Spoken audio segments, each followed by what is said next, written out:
Pertanyaan pertama dari Medan, apa yang membuat faktor apa yang membuat penyebaran Islam itu cepat di Nusantara? Tradisi orang Melayu kalau membuka hutan, mau bertanam padi, mau bercocok tanam, itu hutan itu disemah dulu. Orang Riau tahu disemah. Disadakan sajen sesembahan untuk jembalang tanah hantu-hantu penjaga hutan. Hai hantu segala hantu, tolong nanti angin ini jangan kencang supaya apinya yang terbakar ke sana. Tolong nanti maka dipotongkanlah di situ kepala kambing. Dipotong kambing lalu digali tanah, dimasukkanlah kepala kambing. Jadi kalau ulama itu dulu datang membawa parang panjang lalu mengatakan ini syirik, ini adalah haram, mungkin hari ini orang Riau tidak menyembah Allah tapi masih menyembah hantu, karena dai-dai itu akan mati. Lalu bagaimana metode yang dipakai ulama dulu? Datanglah ulama ke Siak, lalu melihat orang Melayu masih memotong kepala kambing masuk ke dalam, ditanya, apa yang kau masukkan ke dalam tanah itu? Kata orang Melayu, aku memasukkan kepala kambing. Oh, masukkan aja darahnya ke dalam. Terus kepala kambingnya tuh, kepala kambing kasih ke aku. Itulah asal muasal kepala kambing dikasih ke ustadz kalau kenduri. Maka kalau antum kenduri, acara akikah, acara walimah di Riau ini, ustadz pasti dikasih kepala kambing. Kenapa kepala kambing itu berpindah dari dalam tanah naik ke piring ke depan ustadz? Karena ustadz dapat menjamin bahwa hantu ini cukup dikasih darah saja, tanpa harus membawa pedang mengatakan perbuatan ini syirik, ini adalah sesat, neraka jahanam, kau berarti enggak, dengan cara yang lembut. Maka apa kata Allah dalam Al-Quran? Walau kunta fazzan ghalizal qalbi, kalau kau dengan cara yang kasar, lam faddu min haulik, pastilah mereka akan meninggalkanmu. Wa qula lahu qawlan layyina, ucapkanlah kata-kata yang lembut, la'allahu yatadzakkara aw yakhsha, mudah-mudahan mereka menjadi ingat Allah dan takut kepada Allah. Itu salah satu sampel contoh di Sumatera. Bagaimana dengan di Jawa? Sunan Kudus tahu bahwa di Kudus ini orang Hindu banyak, maka dia buat menara masjidnya itu candi. Saya sampai ke Menara Kudus, saya tengok memang betul candi. Supaya apa? Supaya orang Hindu tidak merasa asing dengan bangunan itu. Akhirnya mereka datang, familiar. Mereka lihat, oh ini biasa, tempat ibadah kami pun begini. Mereka mulai intip-intip ke dalam. Mereka lihat di dalam. Mereka biasanya pakai gending, pakai gamelan. Ternyata di dalam ada juga wayangnya. Dikemas cerita-cerita Nabi dan sahabat dalam bentuk wayang kulit. Lalu kemudian dipukulkan gending. Maka kita mengenal ada istilah sekaten. Sekaten diambil dari syahadatain, asyhadu an la ilaha illallah wa asyhadu anna muhammadan rasulullah. Dia tahu orang Jawa suka menyanyi-nyanyi. Antum kalau di masjid di Pekanbaru itu habis azan tak ada suara, berhenti. Orang sholat qobliyah, habis itu baru iqamat. Tapi kalau antum pergi ke daerah Indragiri Hulu, ke Rokan Hulu, di daerah yang banyak orang Jawa, itu habis azan salatullah, dapat dipastikan itu orang Jawa. Kenapa? Suka mereka menyanyi-nyanyi. Maka nyanyi-nyanyi itu dirubah, yang sebelumnya syair-syair bahasa Jawa tetap dengan bahasanya, tapi maknanya. Itulah yang mempercepat proses Islam yang pertama, dengan cara kelembutan dan local wisdom, kebijaksanaan lokal. Yang kedua, langsung pucuk kekuasaannya itu mereka genggam. Jadi kalau di Pulau Sumatera langsung sultannya itu. Maka dalam teori sosiolog Abdurrahman Ibn Khaldun, ar-ra'iyah ala dini mulukihim, rakyat mengikut agama raja-rajanya. Kalau sudah raja itu sholat, sampai ke bawah sholat. Kalau sudah raja itu ke masjid, semuanya. Maka hampir semua raja-raja Melayu itu, Raja Minangkabau, Raja Aceh, Islam. Bagaimana dengan di Jawa? begitu juga Wali Songo menempel ke raja-raja bangsawan-bangsawan Jawa, maka kita kenallah raja-raja Demak, Masjid Demak, Sultan Demak. Mereka Islam lewat kekuasaan.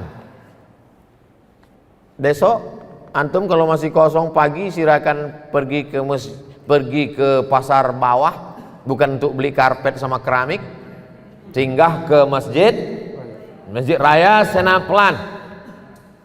Ketika Sultan Siak 1723 1724 Kerajaan Siak Sri Indrapura di Siak.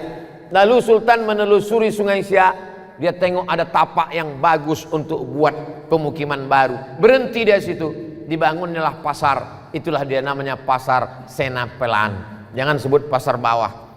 Aslinya Pasar Senapelan. Yang pasar bawah itu untuk beli kerupuk sama keripik. Lalu kemudian dia bangun masjid. Masjid itu dibangun oleh Sultan Abdul Jalil. Sultan Abdul Jalil membangun. Tak selesai, meninggal Sultan Abdul Jalil. Dilanjutkan oleh anaknya, namanya Sultan Muhammad Ali Abdul Jalil. Sultan Abdul Jalil punya anak perempuan cantik jelita, namanya Tengku Embong. Tengku Embong yang cantik ini dinikahkan dengan seorang ulama yang datang dari Jazirah Arab, namanya Syarif Usman Shahabuddin. Hasil pernikahan Tengku Embong dengan Syarif Usman Shahabuddin, maka sejak itulah Sultan-Sultan Siak itu di awal namanya bergelar Syarif. Sultan Syarif Kasim. 3. Jalan Sultan Syarif Kasim, Universitas Islam Sultan Syarif Kasim, dan airport Sultan Syarif Kasim. Dulu antum kalau datang ke Riau, ladies and gentlemen, kita akan turun ke airport Simpang 3. Dirobahlah pada masa Presiden Abdurrahman Wahid, Kiai Haji Abdurrahman Wahid berikan kata sambutan, ini sudah tepat namanya airport Sultan Syarif Kasim. Masuk airport Simpang 3 kayak tempat becak katanya. Sultan Syarif Kasim. Artinya apa? Ulama itu langsung datang ke pucuk kekuasaan, maka dengan satu kekuasaan mudah. Jadi kalau orang memahami ceramah saya, pahamlah dia mengapa di beberapa tempat saya jadi jurkam kampanye. Paham ya? Oh, connect. Cuman kadang jamaah ini tidak secerdas saya, ini jadi masalah. Paham ya? Ceramah saya tabligh akbar. Tabligh akbar saya ke satu daerah, penuh lapangan sepak bola. Habis tabligh akbar selesai. Tapi ketika saya support satu calon wali kota, calon bupati, calon gubernur, duduk dia, maka setiap kelurahan itu bisa dibangun rumah Quran. Tapi orang banyak tak setuju. Setelah saya telusur-telusur, kok kenapa tak setuju saya mendukung paslon? Kami tak tahan Ustadz dibully. Oh, kalau kau tak tahan dibully, jangan kau baca komen. Ternyata dia tak tahan menghadapi haters. Haters itu bahasa Inggris, bahasa Arabnya syaitan.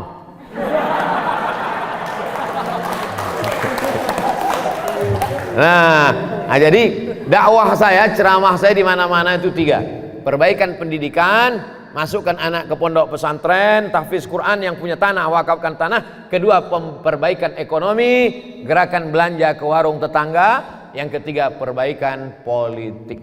Maka saya berharap adik-adik HMI kalian masuk ke politik. Ustaz Somad kenapa nggak masuk politik? Saya memang dipesankan datuk saya dulu, cucuku 40, yang ini mesti menjadi ulama sampai mati. Nah, jadi itu memang udah janji. Jadi saya ini bukan artis yang gagal casting lalu jadi ustadz. Nah, bukan. Saya memang dari kecil memang sudah disetting jadi ustadz. Nah, itu. Ini pernyataan ini saya ulang-ulang supaya calon-calon ini tidak terlalu khawatir dengan saya sehingga memusuhi saya. Takut banyak calon gubernur takut, calon presiden takut. Kalian tak perlu takut. Aku tak akan mencalonkan diri. Tapi calonku bisa jadi maju dari HMI kan? Nah, itu dah.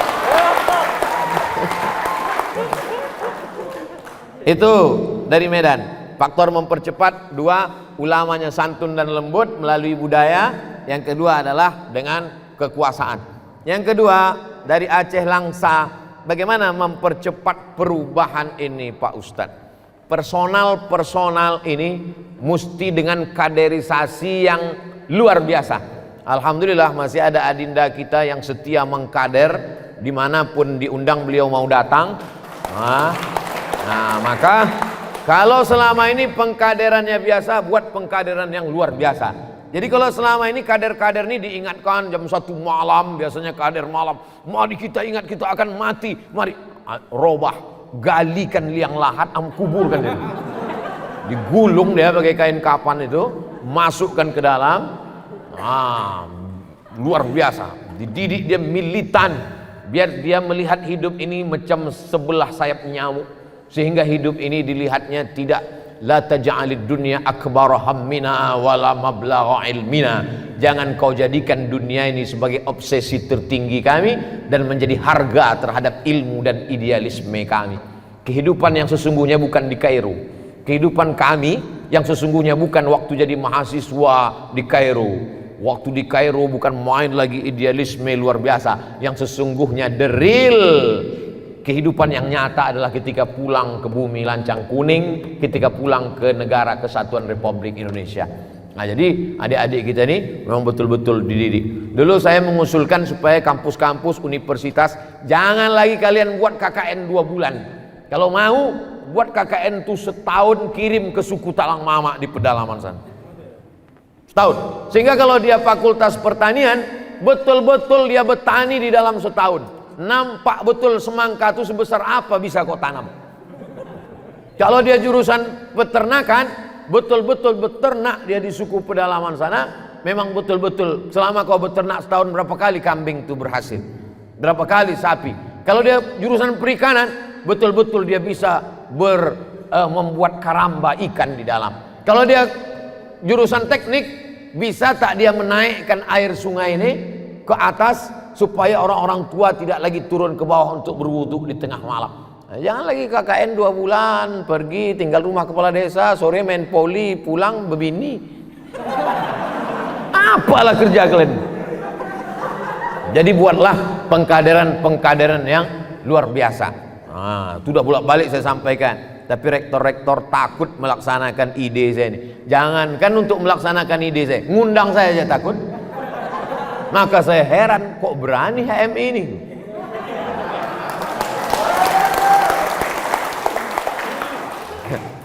Adinda dari Cianjur, akulturasi. Jadi saya masuk ke suku Akit, ke suku Talang Mama, ke suku Laut, di suku Laut itu seminggu saya masuk ke suku Akit, tidur di dalam. Di suku Talang Mama setiap 6 bulan sekali. Jadi saya tanyalah, bagaimanalah bunyi mantra-mantra kalian? Jadi saya catat itu mantra-mantranya itu. Mantra-mantra. Tapi yang dikasihnya pelet pula. Jampi-jampi. Tak mau pula terbuka. Install add-on Samsung Note kata dia. Nah, tapi di situ ada ujungnya adalah berkat la ilaha illallah. Jadi yang antum maksud tadi terjadi di Pulau Jawa, terjadi di Pulau Kalimantan, terjadi di Pulau Sumatera, proses islamisasi yang belum selesai. Jadi dai masuk ke dalam hutan, dia hanya baru sampai menjelaskan la ilaha illallah Muhammadur Rasulullah, belum sampai masuk fikih sholat. Akhirnya mereka di ujung-ujung mantranya itu berkat la ilaha illallah Muhammadur Rasulullah. Sirat akad nikahnya pun Islam, tapi mereka tak sholat.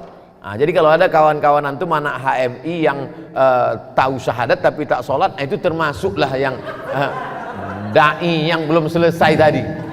Nah, dia downloadnya belum sampai finish, baru 15%, kemudian paket habis. Nah, itu dia. Nah, jadi itu yang antum sebut tadi. Terus itu tanggung jawab siapa? Jangan kita salahkan ulama dulu. Itu adalah tanggung jawab kita bersama untuk menyempurnakan download mereka ini. Maka saya berharap ke depan program-program kami ini juga bersinergi dengan HMI insyaallah. Masuk kita ke dalam. Karena ini tak bisa sekedar kirim nanti, tapi jangan semua, beberapa tokoh-tokoh leadernya supaya bersinergi ke dalam.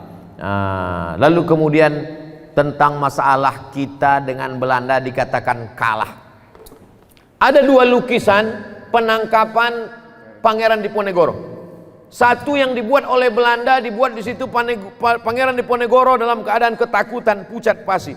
Lalu kemudian seorang pelukis Indonesia, Raden Saleh, dia lihat, ini nggak benar.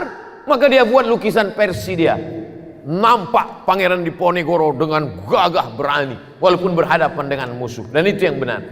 Sejarah akan ditulis oleh pemenang. Anehnya Indonesia melawan kita, kita yang menang, dan sejarah kita ditulis mengikut cerita Belanda. Siapa yang memperbaiki ini? Sejarawan-sejarawan dari HMI.